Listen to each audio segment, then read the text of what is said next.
Hey, folks, welcome to the Accessible Hunter podcast. I'm Greg Trainer along with my co host, Mike Cutson. And today we got a really great guest on. I know I say that every week, but Mr. Keith Campbell from down in Tennessee. And he's got a very powerful story. The man is a hunting machine now. I've been following him for a long time, and I'm just thankful to have him on the podcast this morning with Mike and I. Mike, what's going on in South Carolina, brother? Man, we're doing pretty good. The weather's been decent. I mean, we've been in the 20s. Not too bad as our low.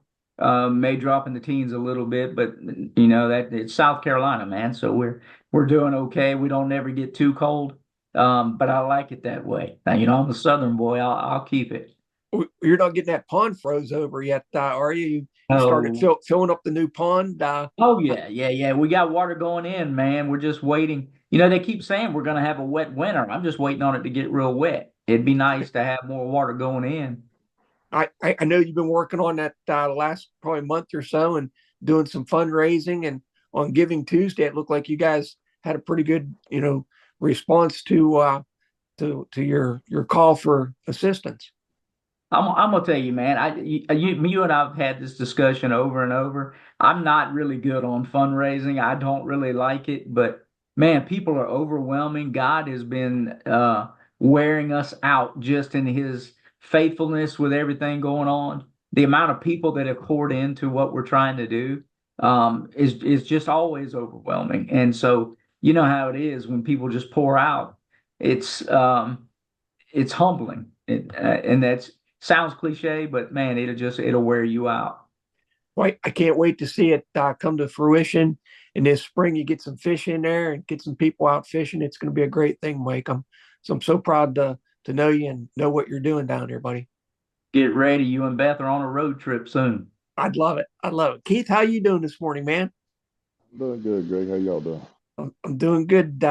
Thank you so much for coming on the podcast and talking with Mike and I. I think what you have to say is important, and you want to tell people a little bit about yourself and where you're from, and maybe how your injury happened. Sure, I'll do that, Greg. Yeah, I'm from East Tennessee, born and raised here. We live up here in what they call the Tri-Cities area. A lot of people knows where Bristol Racetrack is. That's how I kind of tell people. I'm about 40 miles or so from Bristol Racetrack, if you're a NASCAR fan. But I'm 52 years old, and accident happened when I was 41 years old. And I've got four kids and three grandkids. Got a growing family, a large family. So, but yeah, I'll share a little bit about what happened. It was 2013, and a hard date to forget. As you know, if anybody's had an accident, you don't forget that time that it happened. But it was 2013, October the 14th, and I just got up, went hunting like normal, got up to my tree stand, which I had previously checked probably a month prior to that to make sure straps, all that stuff was good. And go to climb up in my stand. I grab my stand, I shake it, it's fine. And my right leg gets on my stand, and as soon as the weight of my right leg hits, I start falling. Didn't know what happened at the time. Uh, Come to find out, a ratchet strap had broke later as I figured it out. But I fell, and there's so many things that happen so fast. You see, it's a cliche, I guess, that everything flashes through your mind when you're falling. Right. 25 foot's not a long ways to fall, but I'm telling you, my family, everything flashed before my eyes. Yeah, I was ready to meet God. It's to me, you don't want to die. You want to live as long as you can, but I was ready. I was fine with it. I hit the ground and trying to figure it. I didn't pass out or anything, and I was trying to figure out what was going on. I looked down, see my legs kind of messed up, thinking it was broke, and I go to grab my leg and I can't feel it, and I have a sharp pain shoot through my back, and I immediately realize, hey, you're hurt. You're hurt bad. So I dig my phone out of my pocket, which I carry, but I normally don't have cell service there. Uh, I get it out, and I don't have cell service, so I make a phone call to my wife. She didn't answer. She was working nights at the time, and she had snuck off to the gym a little bit early, and she was doing exercise, so she didn't answer. And I thought, man, that's my one call. That's my get out of jail free call, and I'm in trouble now. So I call 911 and they answer. And what's crazy about that too is the person that answered, I recognized her voice. I knew her. She's actually part of our family, but she didn't recognize my voice because my body had swollen up and my lungs were kind of being pressed on. I couldn't talk real good. But once I told her who I was and what was going on, I told her I believe my back was broke, and she didn't. She's like, "Well, how? Why you think that?" And I explained it to her, but there was so many things going on in my head. That's when I hit the ground. Honestly, I looked around to see if my dad was there because my dad had been dead for a while then, for 3 years at that time.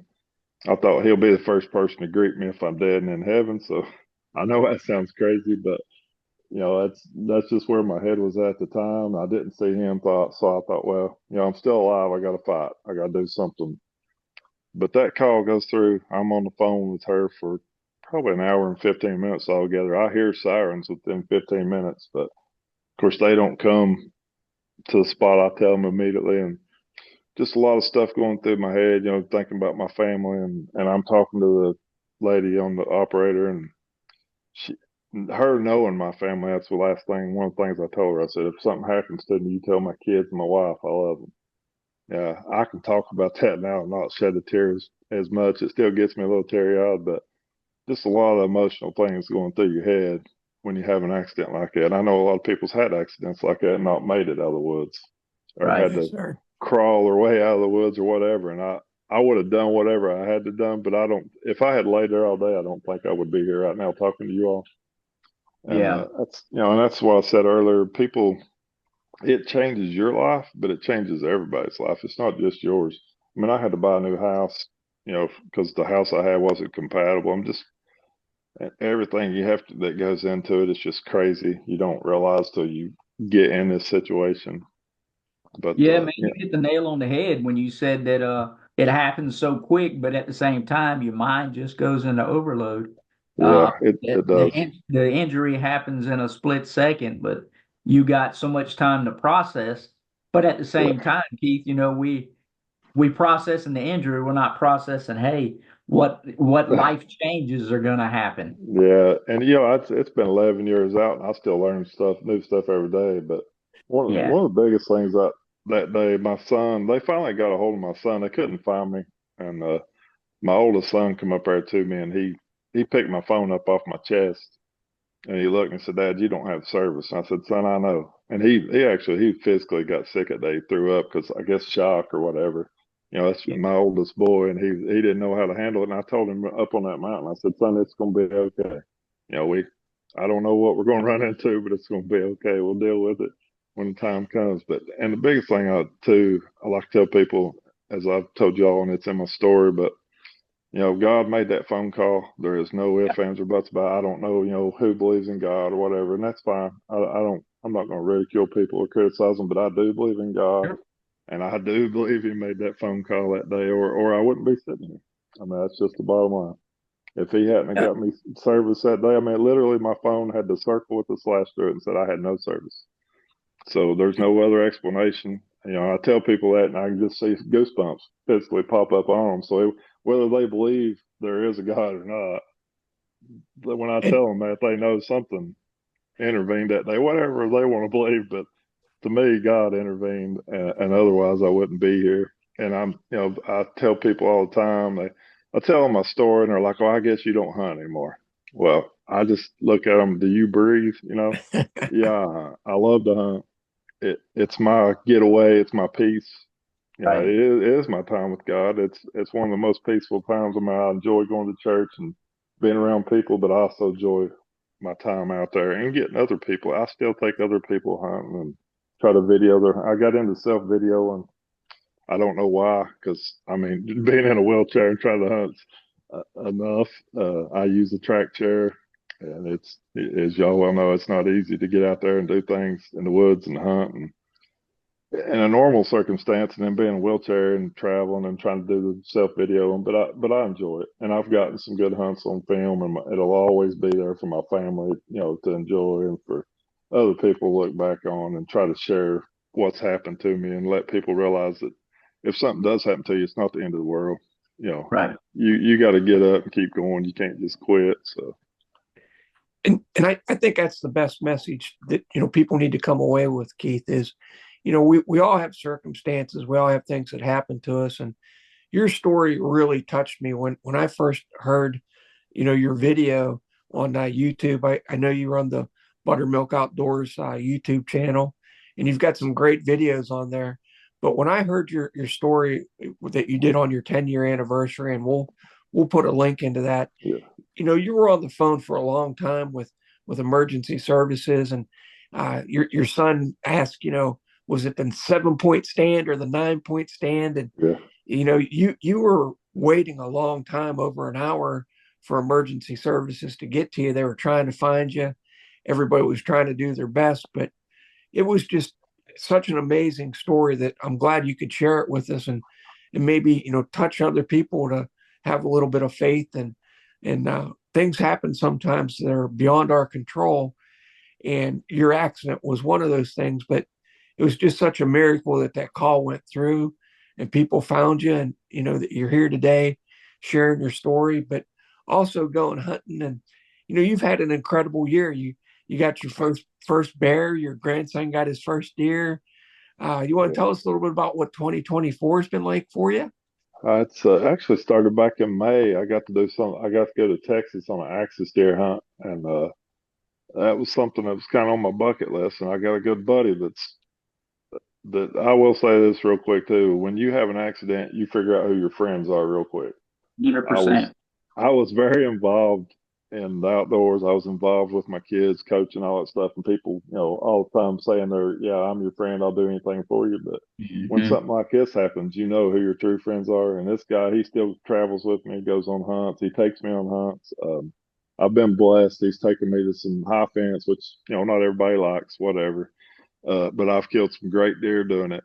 And that axis deer hunt in Texas, you have to hunt on private ranches. There's not much public land. So I had the blessing to be able to kill a huge axis deer. It's actually an 8-point axis deer, which is rare.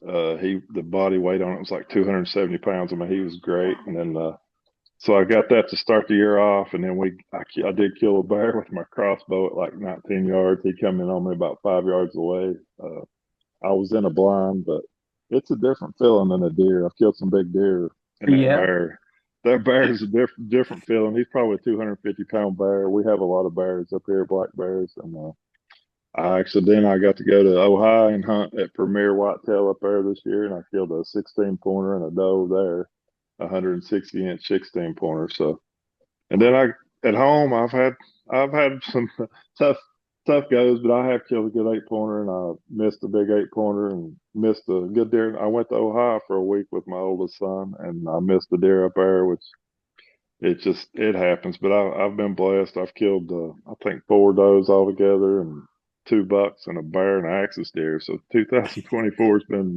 has been pretty good. I can't complain. Keith, I know we kind of touched around a little bit about your injury, but what's your break level, if you don't mind me asking? Yeah, I just thought about that. I didn't say it earlier. I am a T7 complete. My spinal cord is completely severed. I don't know if I think I've posted those pictures on my YouTube channel. I do have an Instagram as well. This the Yeah. Buttermilk Outdoors. It's public. I think I have posted those pictures on there. But my back was pretty nasty looking. Some people might not want to see it, but I want people to understand what happened. And if they don't want to look at it, that's fine. Scroll on. But I want people to know that it wasn't just a little simple break. It severed my spinal cord. My back was actually S shaped when it happened. Like the guy rolled me over in the woods, and he was like, "Do you have any scoliosis or back problems?" I'm like, "No." He's like, "Well, I'm just going to tell you straight up, your back's in a S shape right now, and it looks like it's broken in half." I'm like, appreciate the honesty. Uh, I appreciate those EMS guys so much. I've been able to meet them all after the fact. I did that day was kind of a blur and don't. But after the fact, my wife had a big get together, and like at Christmas time after we come home from Shepherd Center, she she had a get together with them, and I got to meet all the EMS and cops and everybody that was involved, and the people from emergency room, stuff like that. So that was cool to get to meet those people and thank them for what they do, because they don't get enough appreciation. And carrying me off the side of that mountain wasn't easy. I can tell you that. So.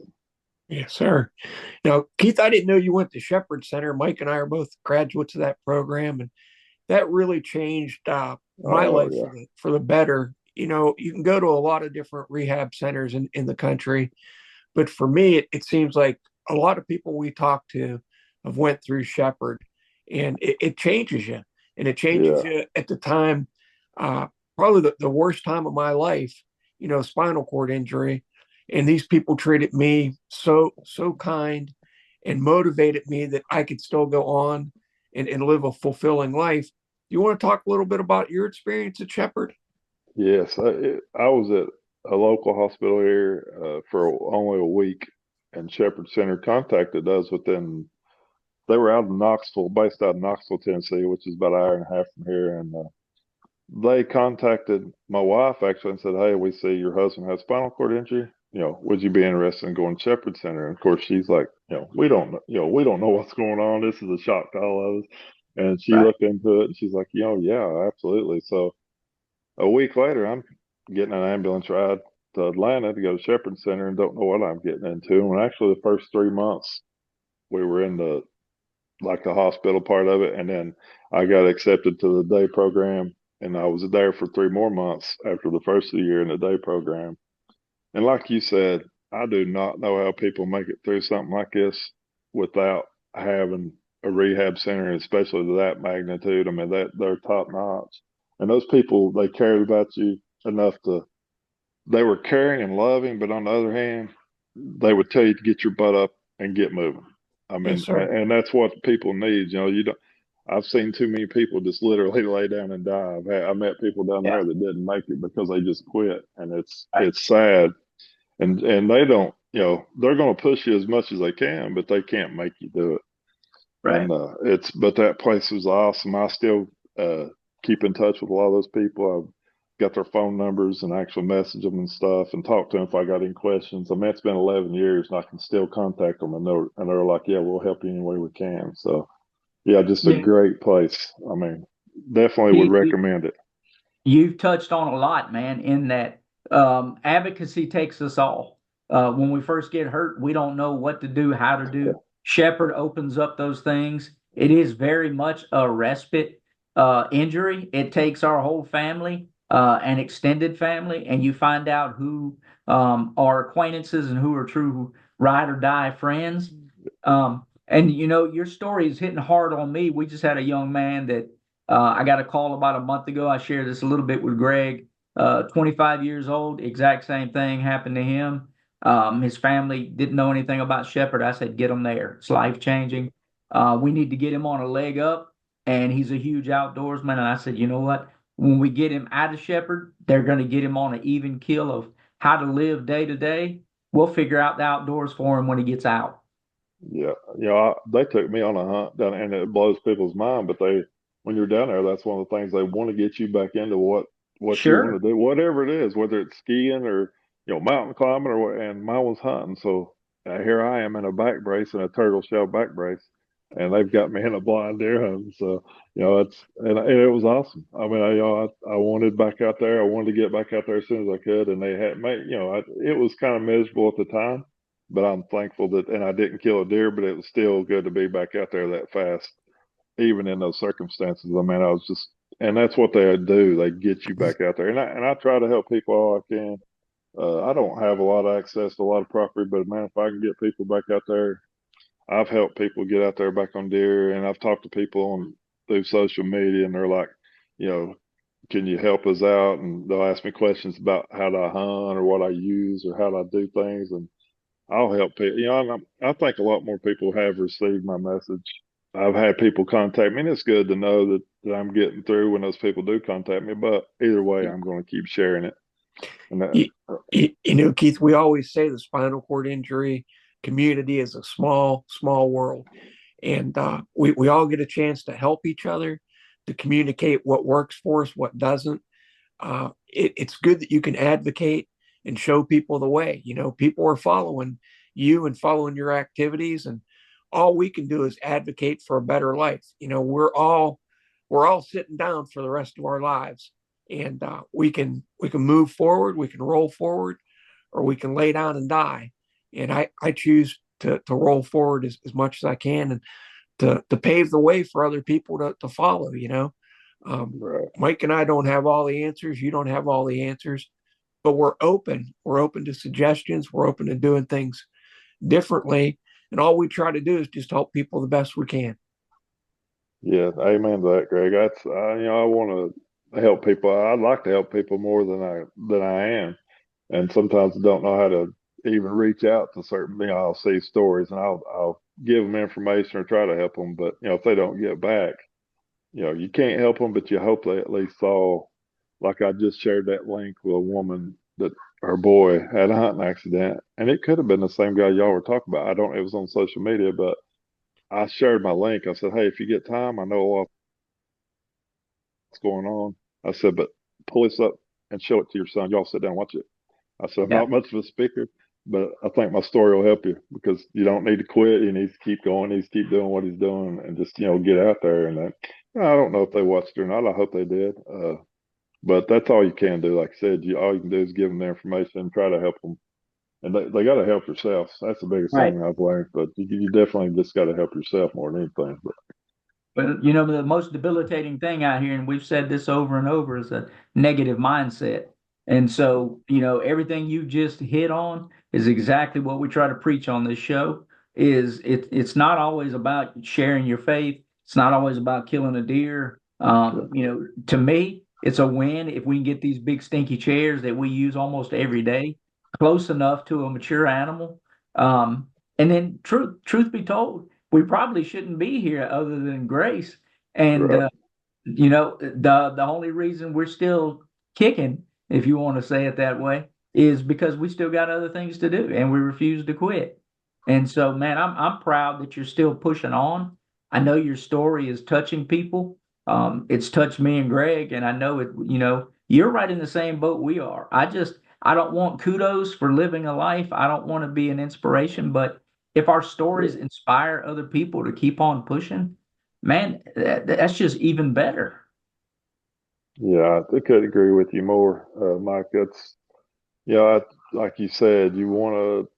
I'm going to live my life, and I'm going to do what Right. I do. And I started, like I said, doing the self videoing and of the hunts, and if it helps people, that's great. I was doing it kind of for myself, but I also do want people to see this stuff, and that's why I decided to share last year for my 10th anniversary. I'd never done it on video. I had a written out version I'd put on social media, and I thought, man, I want to be able to reach a lot more people if I do a video because would tend to watch a video more than they're going to read something. And Yeah. so I decided to do the video, and I feel like people did, I feel like people were watching, and I still share it quite a bit when I get the opportunity because it's not me, it's not. I'm not trying to advocate me, like you said. Uh, it's just I want to get my story. If my story can help anybody, if it helps one person, it was worth it to me. And I know not all people feel like that. Some people get mad because they're injured or whatever, but I was raised, I guess, different, and I'm not going to just lay down. I mean, my dad had cancer for over 21 years. They told him he had 6 weeks. So, I get it honest. I'm not going to just lay down and die. That's for sure. I mean, when it's my time to go, I'm going to go and I can't stop it. But if I'm going to do everything I can while I'm here and try to, advocate being in the wheelchair, the accessibility stuff. I deal with it all the time. When I went to Ohio, anytime you go out of town, you go to these different places and they say it's accessible. Yeah, that's y'all know how that is. That's just Yes, sir. that's a mess, is what that is. But yeah, it might be accessible, but it's not wheelchair accessible, and they don't And, understand that. So I and tr traveling for a hunt, all the equipment that you have to take with you on a normal hunt, and oh then yeah, you toss in your wheelchair and chargers and adaptive equipment and everything else. I mean, it Full takes equipment. yeah, medical equipment. yeah, It the medical equipment more than anything. That's what I said. If it wasn't for that stuff, I could travel a lot lighter. it takes such thought and planning. And I got to give it to my wife when we travel. She has a list of everything that we need to get together, and she packs up the van and we get going. But it is an incredible feat to go out of town on a hunt, with a spinal cord Oh yeah, injury and all the things you got to take with you just to survive for 3 or 4 days. It's no Oh, longer taking a backpack and a bag of jerky, you know. no, and that's what people don't. You forget something. You forget a towel or something you can go buy at Walmart. You forget your medical stuff that you have to get to a supplier. You're not going to just go to Walmart and buy it because I've run into that a few times, and it's like whatever I do, if I might forget my gun, but just don't forget certain things. Yeah, I go buy a gun, but that's kind of excessive. But I mean it's funny because that's my mindset when I'm packing to go out of town. So That's exactly right, Keith. Me and my wife laugh about that all the time. You know, we say we can buy bed pads at CVS somewhere, yeah, but there's certain things, and we won't get into all of it, but there's no, no, certain things that you need, just to be comfortable and so you don't get sick or what have right, you. And if it's not in the van or in your luggage to fly, you can be in trouble pretty quick. pretty You just fast. don't You're have right about that. right, right. We always typically try to pack three times what we think we'll need, just in case we got more room in the Yukon than we do trying to trek back home, half broke down because medical supplies are not there. No, Mike, with your Marine Corps background, what's the saying? Two is one and one is none, right? You, So, you hit the nail on the head, my friend. If you don't have them packed and you don't have three or four of them, you got nothing. and we got a big van, so I generally try to fill it up with what we need. Well, Keith, we so appreciate you coming on today. Is there anything that you wanted to talk about that we didn't? Any message you want to get out, or Mike, anything that you want to wrap up with today, boys? it's like the biggest thing is, like I said, I do believe in God, and I know everybody don't, and I'm not here to ridicule people. I just told a guy not too long ago, probably a few weeks ago, I was talking to him about my story, and he said, "Well, I don't believe in God," and I'm like, and it was just out of the store somewhere, and I told him, I said, "Listen, that's okay." I said, "Do you gamble?" And he's like, "Yeah, I gamble." I'm like, "Well, let's just, let's talk about it in the gambling sense. If there is a God, and I've gave my heart to him, and I feel like I'm going to go to heaven," I said, "When I die, and I get there, and there's not a heaven, that's okay." I said, "But if you don't give your heart to God," I said, "and you die, and there is a hell, and you go to hell." I said, "Is that a gamble worth taking?" And he just kind of looked at. He didn't even say anything. He just kind of walked off. So, you Right. know, I just want to get out there to people. I don't want people to suffer, and I want people to understand that having this injury at the end of the world, don't give up. Get up. Do what you can. And everybody's injuries are different. I know, yours are different to mine. I can do certain things with my hands. Maybe y'all can't. I can do things by myself and maybe y'all can't, whatever. And everybody's different, but there's ways and there's means, to keep going and to do what you love to do. And just don't quit. That's my biggest thing. Just don't give up. Don't quit. I know everybody doesn't have the family support maybe I have or you all have. I've got a wife. We've been together over 30 years. She's been right by my side from day one. She never left my side from the time I got injured, and she'd do anything in the world. And I know everybody's not in the same situation, but there's help out there. So just don't give up. So Keith, man, I appreciate you sharing your faith. I'm right there with you, brother. Man, you hit the nail on the head. If we get there and there's not anything, what have we lost? We're all in the yeah, same boat. Unfortunately, or fortunate for me, I know there's a difference, but I'm not here to push my faith on anybody else, and really, that's not what we really cover all the time. But we don't back away from it. right, Um, I thank you for sharing your faith and being so adamant with it, but more so just continuing to push forward each and every day. You're right. This injury is not a death sentence. It's an opportunity to get back to living, but it's an individualistic opportunity because each break level is going to be different. right. Each individual is different. We all like and taste and want different. So why would our injuries be any different? And the biggest thing is just not stop. Find new ways to keep on pushing. Yeah, amen to that, Mike. That's big. That's the biggest thing I can say is just don't quit. Do what you love to do. Yeah, I deer hunt. I had to learn a new way to deer hunt. I never hunted on the ground hardly before. But I've gotten used to it. I'll hunt in the blind sometimes, and sometimes I don't. I've killed deer at 20 yards, not even sitting in a blind. I'll just tuck into brush somewhere. So there's a way to do it. And I understand people, getting a track chair is not always other accessible thing, vehicles and stuff. It's not easy, and the insurance don't pay for it. And I know everybody can't access that stuff, but I do feel like people are. I've seen a lot, even Tennessee parks are starting to get track chairs that you can use, and I've noticed different. North Carolina's gotten some, and that's great. You know that they're getting that it's getting out there, and I feel like through these podcasts and other means that you know people that see it that's not in a chair understand that hey, this is the only way we can get around. That's the only way that these people can get out here and do what they love to do is have these chairs and have accessibility means.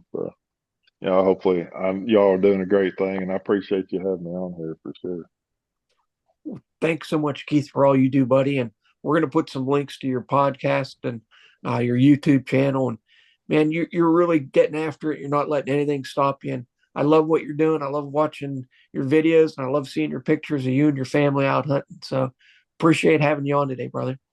I appreciate you all, Greg. Thank you, Greg, Mike. Definitely appreciate it. Appreciate it a lot.